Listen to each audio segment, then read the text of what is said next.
Aujourd'hui, nous allons poursuivre et finir la thématique parlant de l'autisme avec notre invité. Dans la vidéo passée, Onsu Lutmila vous a parlé des définitions de l'autisme selon les classifications actuelles, comment poser un diagnostic pour une personne autiste et enfin le lien entre l'autisme et le langage.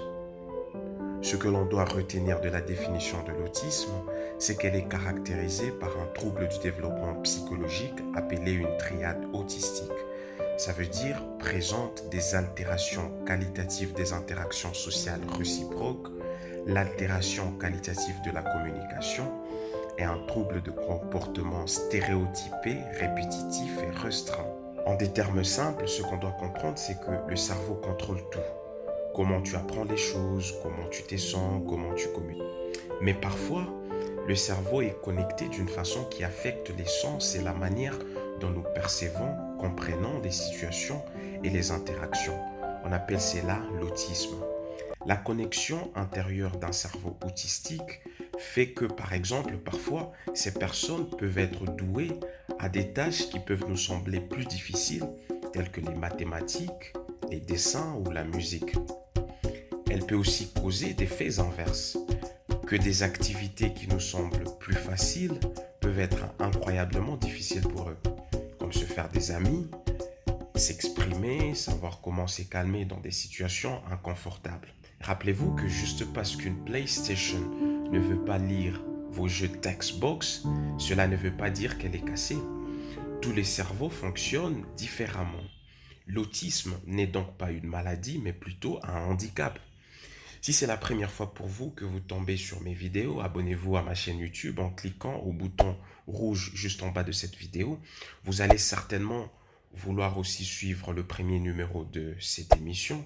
Il se trouve au coin droit au-dessus de vos écrans.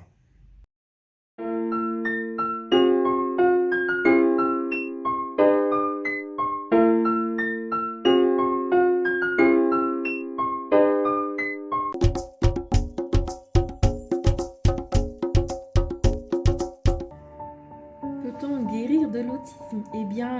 L'enfant peut améliorer son état, mais c'est un trouble dont on ne guérit pas encore. Donc, la précocité des stimulations offertes par les dispositifs éducatifs et de soins est un facteur positif pour influencer l'évolution des troubles. La mise en place d'une approche variée de nature éducative, comportementale, cognitive, psychothérapeutique constitue une voie encourageante pour la prise en charge de l'autisme. On est autiste et on meurt autiste, comme on le dit. Et l'évolution des signes et du handicap dépend de plusieurs facteurs, les conditions d'apparition des signes, la précocité, l'intensité, les troubles associés, l'entourage familial, la prise en charge offerte. Mais les autistes restent donc dépendants pour 50 à 70% des cas et certains autistes auront la capacité de s'améliorer avec le temps alors que d'autres pourront ne pas se développer. L'évolution est vraiment variable d'un autiste à un autre. Pour la communication, il a été observé un très bon langage chez 10% des enfants autistes, même si ce langage reste déficitaire. Les personnes autistes ont peu de relations amicales, ils peuvent ne pas se marier, n'auront pas d'enfants et les relations intrafamiliales, par contre, restent excellentes.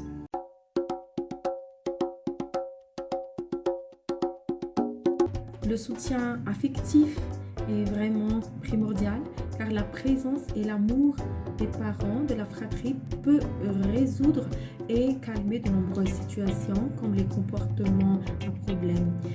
Dans des situations spécifiques au quotidien, ils doivent mettre en place aussi des méthodes pour faciliter le développement des apprentissages, à savoir la propreté, la lecture, l'alimentation.